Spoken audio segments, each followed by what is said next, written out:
Aujourd'hui, je vais parler de who exactly should be qualified to give anyone retirement advice, which is mostly a stand-in for money advice, right?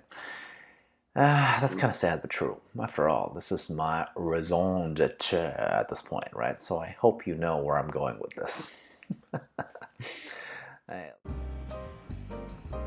Zempak here. Another day just riding up a storm because, oh boy, my internal monologue just tends to overflow sometimes. Maybe all the time. You know, because I'm weird, but good weird, I hope. So one of the key questions that I've seen on the FIRE groups, social media, obviously standing in for financial independence, retire early, is how do I get advice, right? How should I pick a financial planner or advisors? And honestly, the answers via the people vary significantly from person to person. Obviously, this is within a group that's already have an expressed interest in personal finance and to some extent, the broader macroeconomic situation in the world as well. Yet, we have no consensus as to how to get a real financial education, right? People taunt their anecdotal evidence, the superiority of social media engineering or CFPs or other accreditations, or quote the sanctity of the financial media. But who's right? Who should we get our advice from, considering how long personal finance as a concept has been around? I mean, that's basically as long as, you know, paper money has been around, right? Why is it that we've yet to reach any definitive conclusion? Well, today I'll break down the usual suspects and give you my verdict at the end, right? So, scenario one, right? Get advice from those closest to us, friends and family, duh. I mean, there's something to be said about the simplicity aspect here. And after all, personal finance is a journey as old as time, right? The moment we've invented some sort of currency that's not a straight-up bartering system, we've had to deal with at least the saving aspect of money, right? So of course we'd lean on our loved ones, or at least those closest to us. Friends and families are the tried and true method and almost always the first step towards anyone's financial education. Their plus is obvious, right? Because with this group we have significant level of basically innate trust already.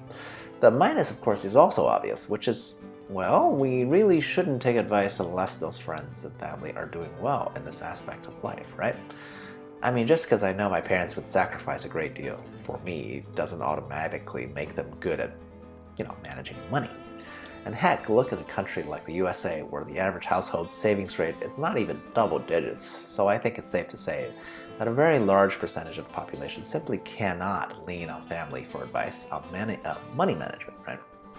If anything, maybe do the opposite of what the last generation did in hopes of achieving bizarro world status.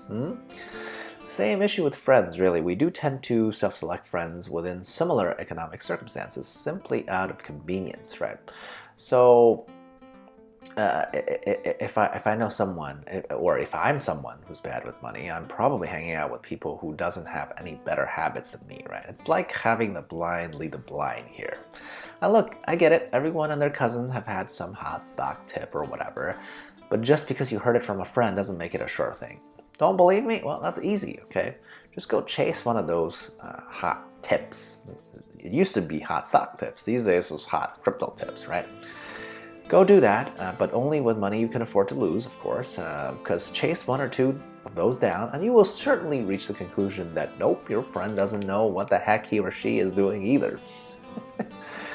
Now, scenario two, you get advice from a myriad of self-proclaimed experts. And in this group, I include anyone from traditional media concentrating on finances and retirement, those total BS artists who are always trying to sell you a course on how to trade stocks or flip houses or crypto, or even those lifestyle articles you see on CNBC with sophomoric titles like 7 Ways to Save as a Millennial or whatever. The reality is there actually are some genuinely good advice from the media or even from advertising, right? Can you make money in the stock market or a variety of other asset classes? The answer is yes. Yes, you can. The problem here is that there's a tremendous amount of conflicting information because most of those sources have their own hidden agendas, right? Example, CNBC just wants you to click, for instance, on their articles that brings little value. Like, why the heck would I want to read something they pay a staffer that barely makes a living wage to write, right? How would knowing how poor all my peers are helped me become rich. This is an absurd premise, right? The only thing that type of article does is make you feel, I guess, more okay with your crappy circumstances, right? Same with advice coming from the traditional retirement establishment, right? I mean, if you read anything from Morningstar or something like that, oh boy, or Motley Fool, they're always talking about inflationary fears and how you need an advisor. Guess what? They can recommend one of those, and I'm sure they get kickbacks from those advisors. And obviously, all the YouTube ads that taught systems of trading are just get-rich-quick schemes that prey on, well, suckers, okay? Suckers who are mostly dudes. I joke stock trading systems are the MLMs for young dudes without any understanding of how math works, right?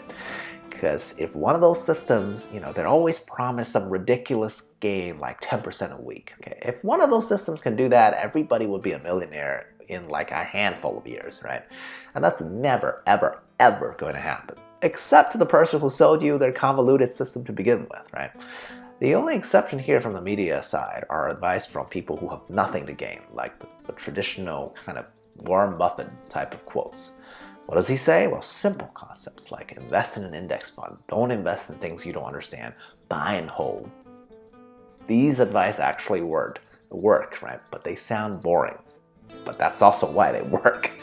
Speaking of Buffett, makes me want to take another dig at the heads of big banks that I see quoted in financial media all the time, right? They are always trying to advise you to buy the mutual funds coming out of their bank, like JP Morgan Chase, right? When they themselves, the head of banks, just buy index funds. You see the problem here? Almost all the people in the media who claim to be experts are trying to sell you something, all right? And that something usually isn't your financial independence. Now, finally, scenario number 3. Now, obviously, I'm biased, so it's probably not surprising to hear that I think I am most qualified to give advice on personal finance. And by me, I don't really just mean me, right? But as always, I'll point out the pros and cons of someone like me, okay?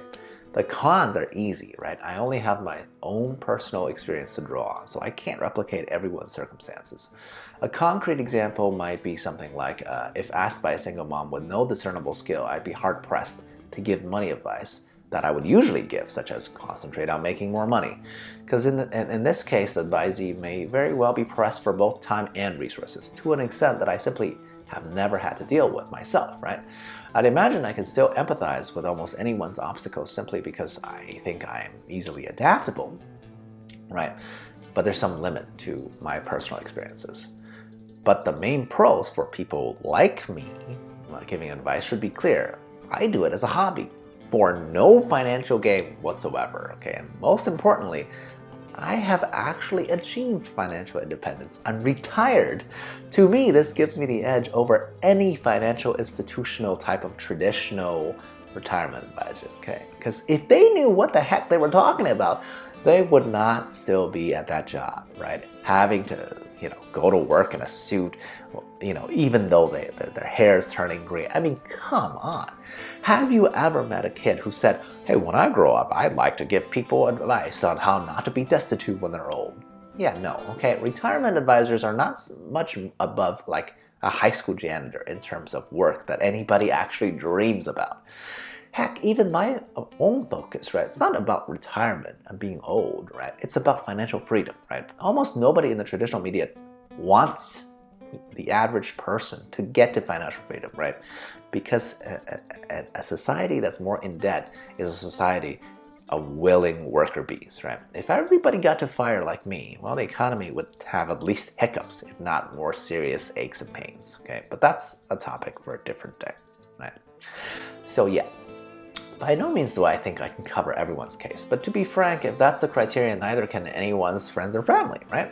You can argue whether out of the myriad of financial sources you can find the very specific advice tailored to each individual circumstance, right? But then one would still have to add on to another layer of how to determine whether that advice is tainted by ulterior motives or what the source is actually trying to achieve, right? What are they selling you? So yeah, I think I'm the best bet, right? At least for most people who are still young enough to want to get out of the work grind before they're ground to dust. The reality is that I'm just doing this out of pride, so your success would simply make me happy. Not rich, just happy. It's a different kind of return on money, right? So obviously I'm not doing this for nothing, right? pride matters to me. And that will make me feel more glorious, okay? It's just egotistical. Okay, so yeah, agree, disagree, that's all you, the audience, is right? I'm here because I truly believe that everybody should and could actually achieve financial freedom. So cheers, I'll approach it.